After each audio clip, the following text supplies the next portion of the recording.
네, 안녕하세요. 이승원입니다. 한 발 더 들어가는 뉴스인사 프라임 지금 바로 시작합니다. 오늘 정치의 시간이죠. 서양호 사람과정치연구소장 그리고 김상일 정치평론가와 함께합니다. 어서 오세요. 안녕하세요. 안녕하세요. 지금 국회가 바쁜 것 같아요. 국감 시즌이니까. 네, 계속 뭔가가 돌아가고 있는데 일단 국내 뉴스 다루기 전에 뉴욕을 먼저 가봐야 되겠습니다. 네, 이재명 대통령이 미국 뉴욕에서 유엔 안전보장 이사회 공개 토의를 주재했죠. 일단 관련 영상 확인하고 오겠습니다. 5차 안보리 회의를 시작하겠습니다. 이 회의의 잠정 의제는 국제평화와 안보유지, AI와 국제평화 안보입니다. 우리 앞에 새끼 호랑이는 우리를 잡아먹을 사나운 맹수가 될 수도 있고 K-팝 데몬 헌터스에 나오는 사랑스러운 더피가 될 수도 있습니다. 이 안보리 이사회에서 이제 의장국이 매달 한 번씩 바뀌잖아요. 그래서 매달 바뀌어서 이 유엔 총회가 열리는 9월 달에 딱 되기가 굉장히 쉽지가 않대요. 그래서 우리도 지난 그 안보리 이사회 회원으로 한 3차례 있었으니까 한 6번 정도 의장국을 맡았는데 뭐 1월이라거나 3월이라거나 해서 9월에 이게 딱 떨어지게 하는 건 굉장히 이례적으로 한마디로 운이 좋은 거죠. 근데 대통령이 또 제가 할게요. 해서 회의까지 주재를 하신 그런 상황입니다. 공부하신 거 조금 풀어놓고 싶었던 것 같아요. 인공지능 관련해가지고. 어떻게 보셨어요? 네.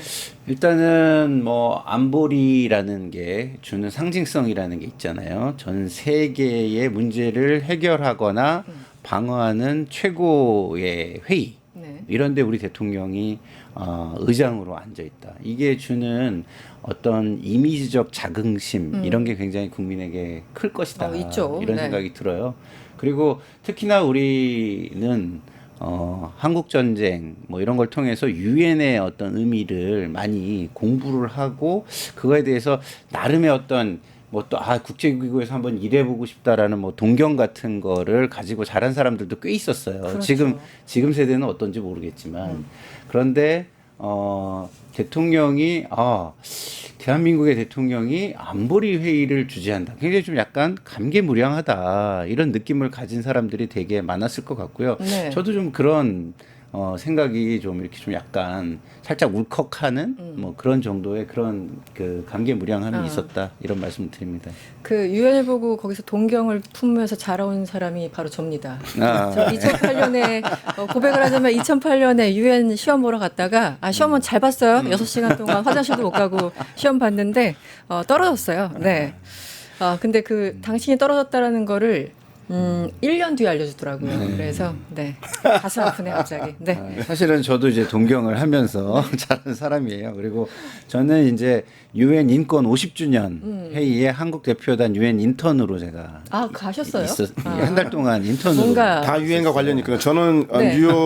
뉴욕에 갔을 때 네. 유엔 본부를 겉에서 봤는데 밖에서 생각보다 너무나 작아서 생각보다 네, 그랬어요. 원래 화면으로 보면 무지하게 커 보이는데 가보면 실제 그렇게 크지 않더라고요. 그 규모가 크지 않은데 놀랬고 근데 무엇보다도 미국 하면 뉴욕이고 그렇죠. 그다음 유엔 하면 그 안보리 그 네. 이사회 국가들인데 아마 우리나라는 아마 그 상임이사국이 아니라 비상임이사국일 텐데 네. 의장을 맡았어요. 그래서 아주 감개무량했고 특히 그 중에서 전체 뭐 유엔 총회 연설도 했고 상임 안보리 그 의사 진행도 직접 하셨는데 네.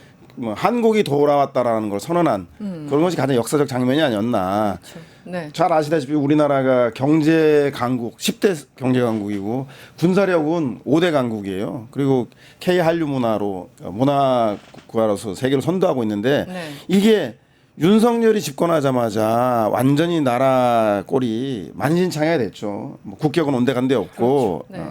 뭐 민생 도탄에 빠지고 국민들의 생존권과 기본권 헌법으로도 보장받지 못한 그런 나라에 있다가 이것을 국민들과 함께 내란을 청산하고 네. 이제 다시 한국이 정상사회로 국제사회에 복귀했다라고 하는 선언의 의미로 저는 뭐 이재명 대통령이 그 자리에 쓴 게 아닌가. 네. 그 모습 자체가 12월 3일부터 우리 국민들이 겨울에 광화문과 여의도에 나와서 고생했던 시절부터 대선 과정 그리고 내란 그 특검을 보는 과정 전체가 파노라마처럼 생각이 나서 아주 감개무량한 장면이었다는 생각이 듭니다. 네.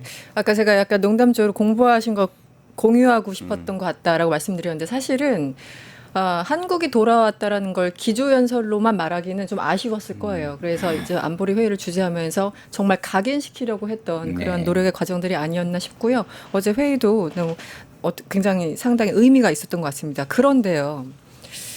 또 이제 항상 외교무대 나가면 이것저것 트집 잡는 사람들이 참 많습니다. 뭐 각자의 이유가 있을 텐데 이번에는 예전에 문재인 대통령 때는 무슨 중국 갔을 때 혼밥 타령을 하더니 이번에는 트럼프 대통령이 초청한 만찬에 이재명 대통령 왜 안 가고 다른 만찬 갔냐라고 국힘에서 비판하고 있어요. 이 부분 어떻게 보십니까?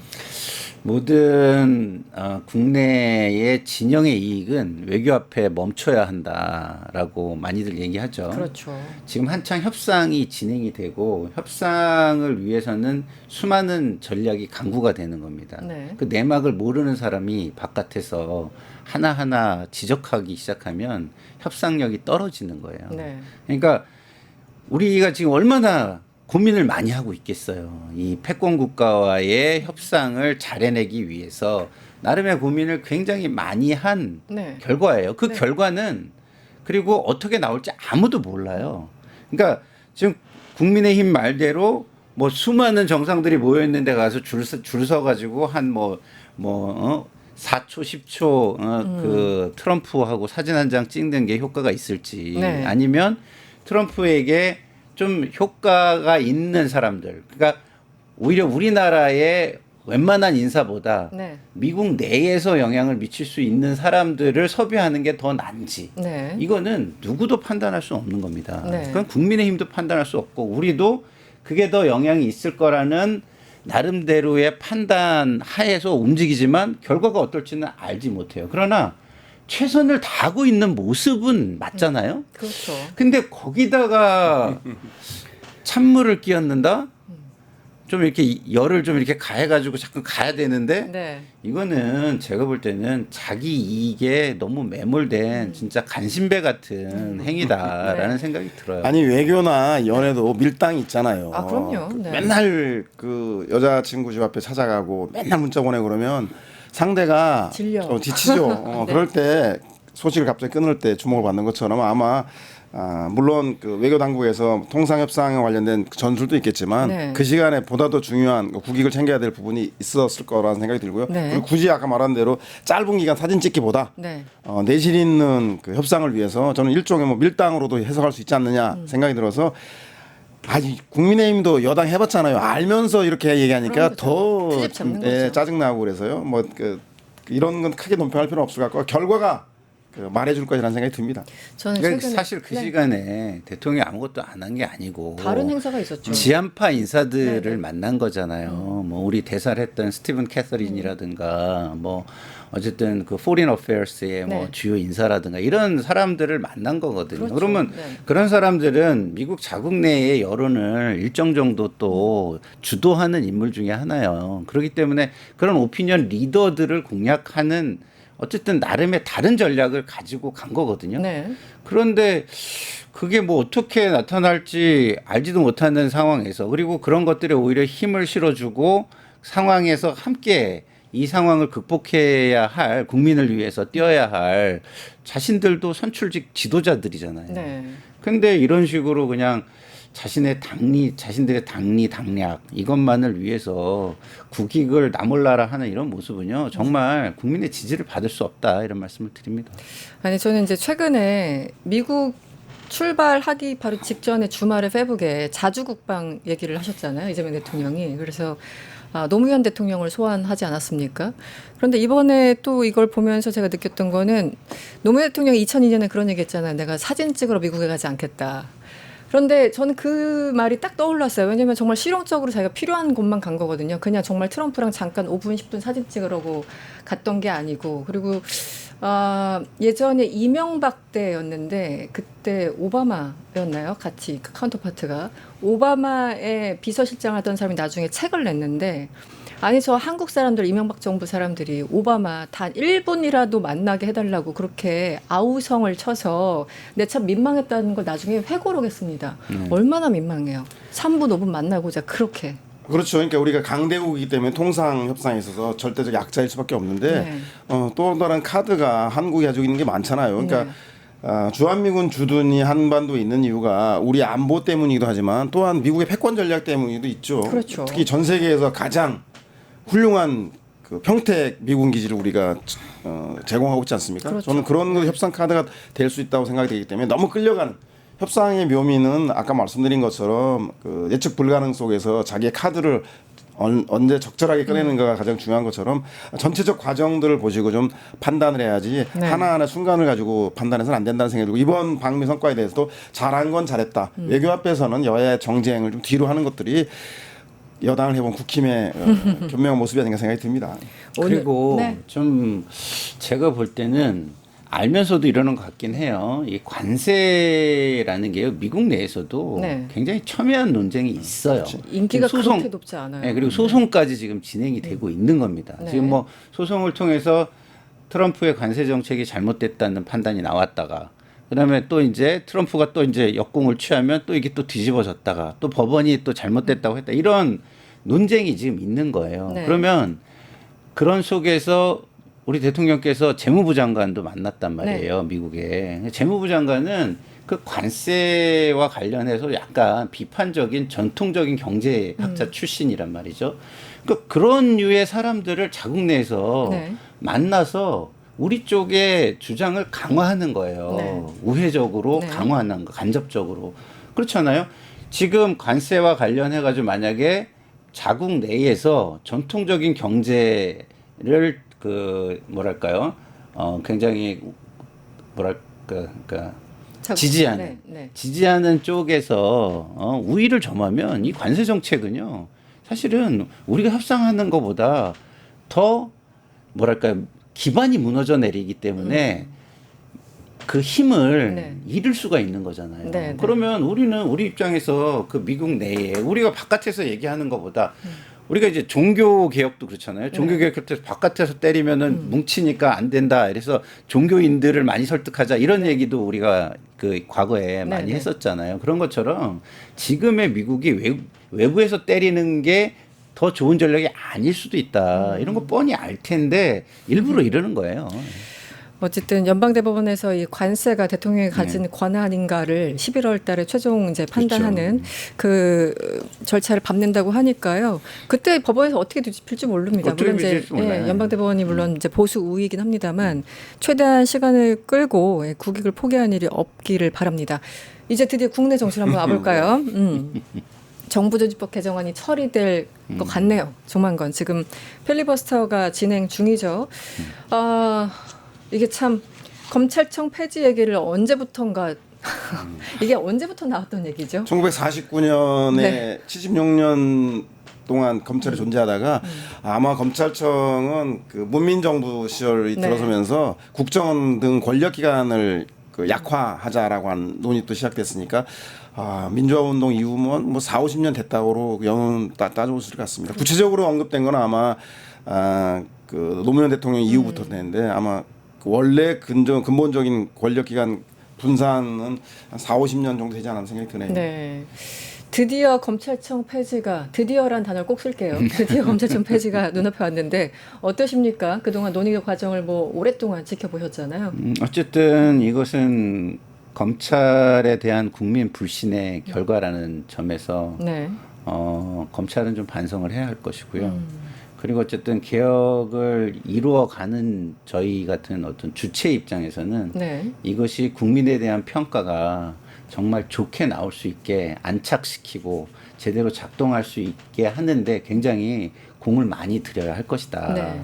그래야만 이 개혁이 제대로 역사에 네. 평가를 받고 네. 제대로 안착해서 작동해 갈 것이다. 만약에 여기서 그렇지 않고 이게 뭐랄까 부작용이라든가 막 이런 것들이 만약에 더 기사화되고 여론화가 된다면 우리의 개혁이 실패할 수도 있다. 그러니까 요거 이름 지금 폐지시켰다고 해가지고 네. 막 손 놓고 안심하고 이래서는 절대 안 되고 네. 좀 더 긴장한 모습으로 개혁을 끝까지. 완수하는데 매진해야 되겠다 이런 생각이 듭니다. 네. 또 하나가 있었는데 어제 본회의 불과 한 3시간 앞두고 상황이 좀 뒤집힌 게 있었어요. 원래 이제 금융당국 개편을 하기로 했는데 금융위 금감원 이게 좀 준비가 제대로 안 된 상황에서 하는 건 좀 무리가 있다라고 판단을 했나 봅니다. 그런데 초반에 이게 동력이 떨어지면 나중에 될까 모르겠습니다만 그 상황은 어떻게 보고 계세요? 그러니까 이 대목에서 우리가 좀 고민을 좀 해볼 필요가 있어요. 지난번에 김병기 원내대표가 네. 송원석 대표하고 그 내란 특검의 수사 기간을 연장하고 하는 그 법안의 15일을 좀 줄이자. 네. 그 야당이 강력하게 요구하니까. 그리고 정부조직법 중에서 정무위원회 윤한홍 의원 국민의힘이 위원장을 하고 있어서 상임위 통과가 불가능할 경우에 네. 패스트트랙을 태우면 6개월 이후나 이 법안이 통과될 수 있습니다. 그래서 그럴 바에는 여야가 합의해서 이번에 그러니까 금융조직 통합하는 부분에 대해서는 정부조직법을 그 야당이 받도록 하는. 그래서 특검의 기간을 15일 정도만 연장하는 것 중에 좀 줄이고 네. 저쪽 받겠다. 예, 정부조직법 중에서의 그 금융조직법들은 좀 개정하는 걸 합의한 것. 이거를 가지고 나중에는 이제 사람 그 많은 그 지지자들과 당원들이 또 대통령께서도 모양새가 이게 무슨 좀 내란 특검하고 정부조직법 바꾸는 것처럼 되면 국민이 동의하기 어렵다. 예, 등가성이 성립이 안 되니까요. 네. 그래서 차원이 다른 문제인데 이걸 네. 하느냐라고 해서 유보가 되었는데 그 당시에 아마 많은 분들이 그 내란 특검이 조금이라도 손대면 안 된다. 특검법 연장에 대해서 그래서 이 정부조직법이 많이 틀어졌는데요. 돌아와서 생각해 보면 정부 초기에 정부조직법 개정안이라는 걸 잘 아시지만 축구할 때 네. 감독이 선수 진용을 짜는 거하고 비슷하거든요. 그렇죠. 예, 그렇죠. 공격수는 누구라고 미드필더 누구하고 수비수 누구 할 건가인데 네. 이게 정부 초기에 정부조직법이 개정이 안 되면 국정 운영하는데 많은 어려움이 작용할 수 있습니다. 그렇죠. 말씀하신 것처럼 정권 초기에 원래 눈 깜짝할 사이에 해치우고 진행해 나가야 되는데 벌써부터 이 패스트트랙을 태우게 될 경우 6개월이 지체될 경우에 현재 통상 위기라던가 외환 문제라던가 경제 현안이 많은데 금융 관련된 수장들을 이렇게 6개월간 네. 조직이 이미 개정한다고 해놓고 일손을 못 잡게 할 수 있느냐. 네. 따라서 조직을 조기 안정화시키기 위해서는 이번에는 현재로 그냥 아쉽지만 가고 네. 그 다음번을 좀 보겠다라고 하는 식으로 연장됐는데 네. 저는 뭐 특검법과 관련해서 정부조직법 일부 개정안 중에서 금융기관들을 개혁하려고 했던 여야 협의 과정들이 제대로 처리되지 못해서 네.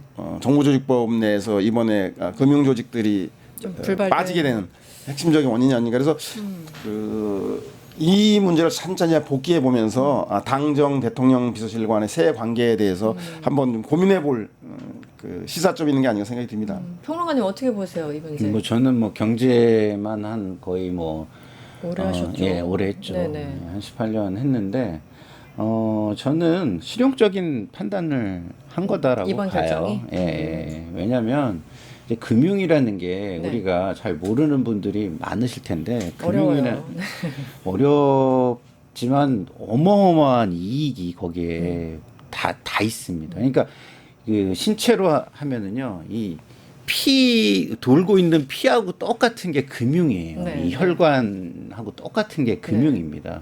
그러니까 사실상의 이 모든 기관이나 신체를 살리고 있고 그리고 에너지를 쓸 수 있게 에너지도 전달하고 그다음에 살아있게 만드는 게 이제 금융이거든요. 네. 그리고 그 금융을 하는 쪽에는요 또 이익이 그렇죠. 어마어마해요. 어마어마한데 만약에 지금 이거를 그 정부 조직법을 추진하면서 제대로 한 번에 개편을 못하고 한 6개월간 뭐랄까 떠다니게 한다. 네네. 이렇게 하면은 그 폐해가 어마어마합니다. 지금 당장 논란이 되는 게 뭡니까? 금감원의 직원들이 전부 다 들고 일어났죠. 들고 일어났잖아요. 네. 그러면 금감원이 뭐 하는데요? 그거 다 감독하는 실무를 하는 곳입니다.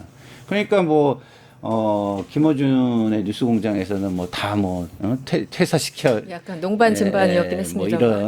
이런 얘기까지 나오는 그런 상황인데 네. 그 얘기는 뭐냐면 그 금융이 제대로 작동이 안 되고 감독이 안 될 수 있다는 걸 의미하는데 그거는요 금융의 문제는 신체 전체를 죽일 수 있는 어마어마한 문제입니다. 그런 차원에서 보면은 지금 그거보다는 일단은 안정적으로 지금 이 경제도 어려운 상황에서 네. 안정적으로 경제를 운용하겠다라는 네. 실용적인 판단을 한 것으로 잘한 것이다라고 저는 그러면 생각해요. 짧게 언제쯤 어떻게 해야 됩니까?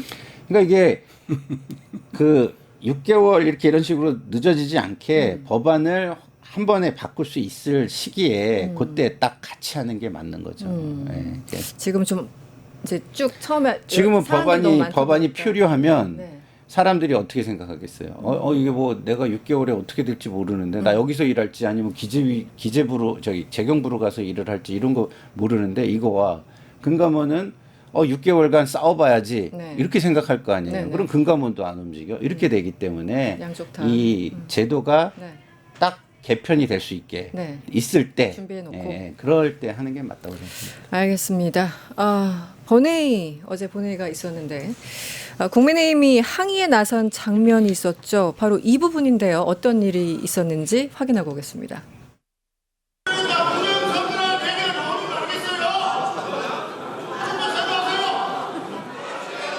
그러니까 잠깐만요.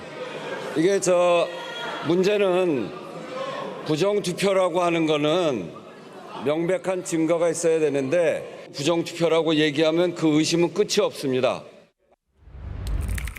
더 시간을 끌면서 고심할 수도 없고 저 두 표에 대해서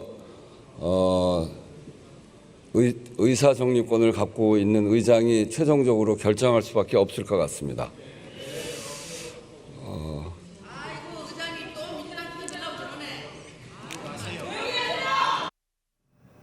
네, 이게 비쟁점 법안을 처리하는 과정에서 있었던 해프닝 같은데요. 이거 어떻게 정리가 됐습니까? 네. 이미 버스 지나갔고요. 버스 지나갔어요. 손 들어봐요. 의미가 없어요. 국회법에 따라서 표결이 됐고 가결을 의장이 방망이 뚫지 않습니까? 네. 국회법 제 114조 3항에 따르면 투표 소위 말해 투표자의 수, 국회의원 수가 명패인데 네. 명패 수보다 투표 용지 수가 더 많을 때는 재투표를 합니다. 네. 왜냐하면 뭐 150명이 출석을 했는데 표가 150표 나왔으면 누군가 두 표를 행사했다는 이유가 되기 때문에 네. 이거는 이제 다시 재투표를 하게 되는데 단 이것이 투표 결과에 영향을 못 줄 때는 그냥 재투표하지 않는다라는 게 법에 명시되어 있습니다. 네, 네. 어제 보면 총 투표자가 275표 중에서 찬성이 182, 반대가 93이었어요. 네. 그러니까 이게 과반보다 훨씬 차이가 났단 말이죠. 네. 그렇기 때문에 한 표가 더 있느냐 없느냐가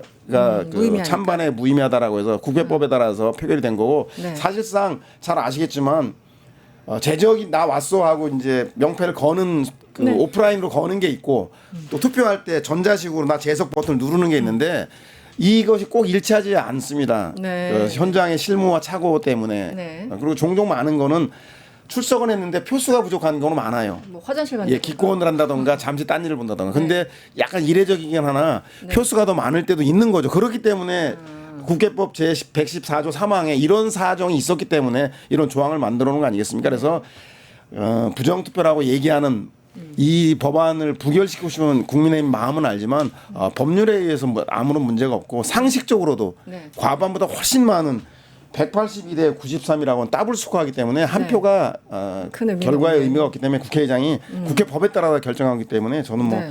가결이 되었다고 생각이 듭니다. 버스 떠났어요, 국민의힘. 알겠습니다. 또 하나 국회에서 논란이 있더군요.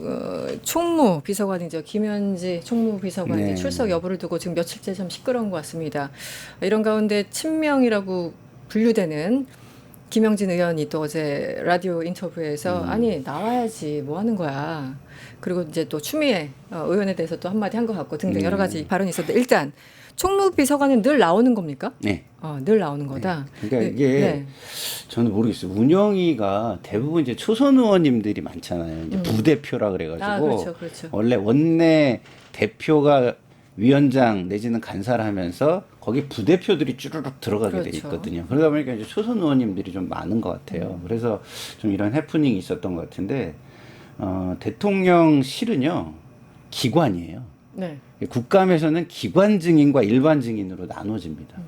그럼 기관 증인이라 하면 그 피감의 대상이 그 감사의 대상이 되는 기관을 기관 증인이라고 불러요. 네. 그럼 기관 증인을 채택하면 네. 거기에 고위 공무원들은 자동으로 증인으로 자동 채택이 되는 겁니다. 네.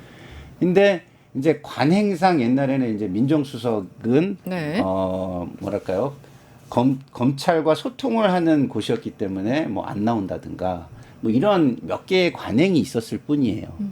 그래서 저는 이 논란을 민주당의 의원님들이 굳이 왜 만들었을까? 이거 만들지 않아도 되거든요, 사실은. 왜냐하면 그러면 국민들한테 볼 때 뭔가 이렇게 당당해 보이지 않는 이미지나 느낌을 줄 수 있잖아요. 네네. 그럴 필요 없거든요.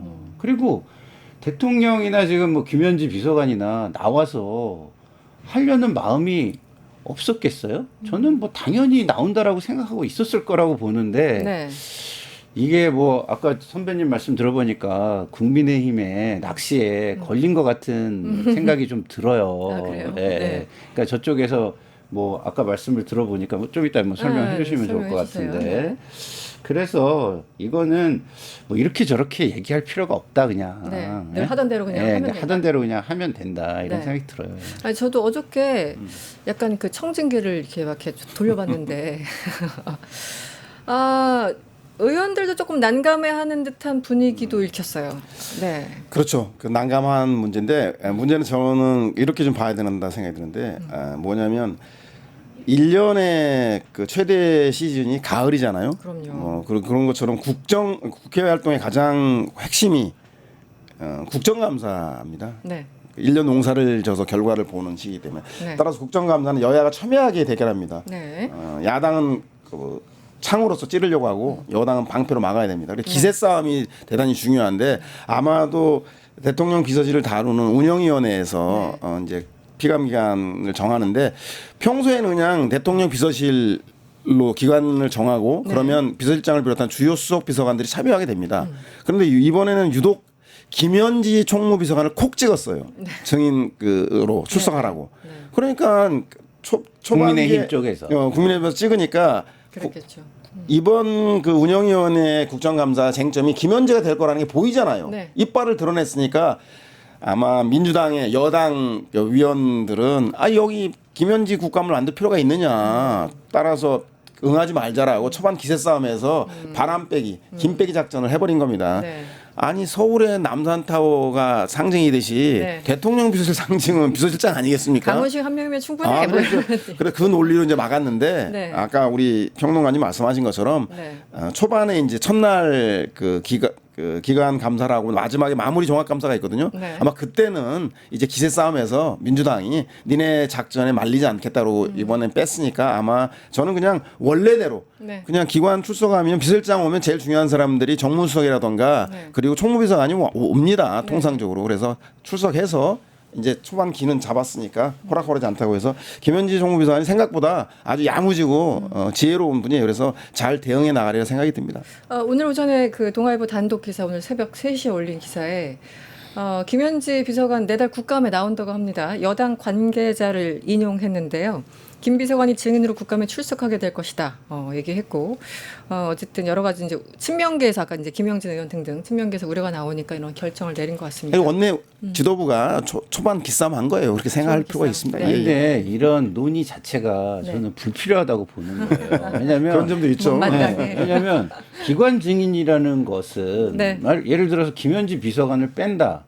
그럼 김현지 비서관 제외라는 거를 따로 의결해야 되잖아요. 그렇죠. 기관 증인은 다 그 기관이 다 들어가고 거기에 고위 공무원들은 다 같이 그냥 증인으로 채택이 되는 건데 그걸 따로 빼가지고 제외 의결을 할 수는 없잖아요. 그렇기 때문에 저는 이거 완전히 그냥 네. 초선 의원님들이 좀 많다 보니까 그냥 네. 말린 것 같다 이런 네. 생각이 들어요. 그리고 좀 아까 말씀해 주셨지만 김현지 비서관이 나온다고 국민의힘이 뭘 할 수 있겠어요. 뭐 이런저런 의혹을 제기해요. 그럼 저는 이렇게 얘기하면 된다고 봐요. 그건 총무비서관의 일이 아닙니다. 그냥 이렇게 한마디 하면 뭐 그리고 계속 떠들면 이렇게 한마디 하면 될 것 같아요. 입증 책임이라는 게 있습니다. 그럼 싸우자는 것처럼 될 것 같은데. 아니 그래서 운영이가 네. 초반에 저는 정치의 기술, 싸움의 기술에서 삿바 싸움에서 네. 너희들이 이빨을 드러내서 김현지를 물러 뜯는데 순순히 가지 않겠다는 걸 보여줬으니까 제가 볼 때는 종합감사할 때는 김현지 그 비서관의 실력으로 네. 좀 뭐 출석해서 당당하게 할 얘기 하면 될 것 같습니다. 뭐 열심히 하겠습니다 하면 되죠. 뭐. 그렇습니다. 열심히 잘 하겠습니다. 여러분들 예쁘게 봐주세요. 뭐 이렇게. 그리고 지금 논란이 되는 게 총무비서관의 권한 자체가 아니에요. 그냥 그렇습니다. 예. 워낙 좀 약간 오랫동안 했고 신임받는 참모다 보니까 여기저기서 말들을 많이 만들어내고 모략을 하는 부분이 전 있다고 보거든요. 아 그래서요. 뭐 한 달 네. 전쯤이었습니까? 동아일보에서는 뭐 이제 그 논설위원인가요? 어떤 분이 김현지를 차라리 뭐 다른 직책을 줘라라면서 뭔가 여러 가지 뭐 음모론이라고까지는 얘기하지 않겠습니다. 실질적인 어떤 힘을 쓰는데 왜 총무비서관 시키냐? 딴거 아니, 시켜라고 저도 약간. 구청- 다른 직책에 간다고 그게 사라질까요? 저도 구청장 해봤는데요. 네, 네. 원래 주차 업무는 주차관리과장을 불러야 돼요. 네. 근데 바쁘면 네. 그리고 정신이 없거나 그러면 주변에 있는 사람이면 어이 비서실장 내지는 뭐 행정관리국장 일로 와봐. 이거 좀 알아봐줘요. 네. 이렇게 된다고요. 네. 그러니까 아마도 김현지 총무비서관이 성남시장 시절, 경기도지사 시절 이렇게 오래되다 보니까 익숙해서 간 건데 김현지 비서관이 그럼 그걸 가지고 월권하느냐? 그럴 사람이 아니에요. 뭐 네. 대통령이 이걸 시켜도 뭐 네. 김남국, 김현지 아주 오래돼 네, 활동했던 사람들은 시키면 이게 대통령 지상에 이렇게 해 그렇게 하지 않아요. 전달하고 네. 아마 그 비서관실, 그 담당 수석실에서 보고하게끔 그렇게 조치를 할 겁니다. 그래서 네. 대통령이 조직표 보고 이 일은 민정수석실에 누구 비서관 이렇게 하지 않고 가까운 사람한테 갈 수도 있습니다. 왕왕. 일을 하다 보면 네네. 그럴 때 이제 네. 그분들이 대표적인 게 이제 수행하는 사람들이죠. 맞아요. 전화 수행, 받고. 예. 제가 이제 수행 저도 저는 한 2년 반을 수행을 했거든요. 근데 수행을 하다 보면 모든 지시가 와요. 근데 제 업무가 아니잖아요. 네, 다 그러면 그냥- 연결되는데. 그렇죠. 그러면 제 전달하고. 업무가 아니니까 전달하는 거예요. 네. 예, 그렇기 때문에 그런 말씀을 하시는 것 같습니다. 네. 어쨌든 다음 달에 김현지 비서관 나온다고 합니다. 열심히 하겠습니다. 하면 될 것 같아요. 네. 서양호 사랑과정치연구소장 그리고 김상일 평론가와 함께했습니다. 오늘 고맙습니다. 네. 유튜브 구독하고 실시간 채팅과 댓글을 남기시면 매일매일 7,000TTCO를 드립니다. 참여 방법은 통통물 어플을 다운로드하고 회원가입과 로그인을 해주세요. 마이페이지에서 나의 회원 고유 번호를 복사해주세요. 유튜브 구독 후 실시간 채팅이나 댓글창에 고유 번호를 한 번만 입력하면 준비 끝! 지금 유튜브 채팅과 댓글 쓰기 참여하고 7,000TTCO 받아가세요.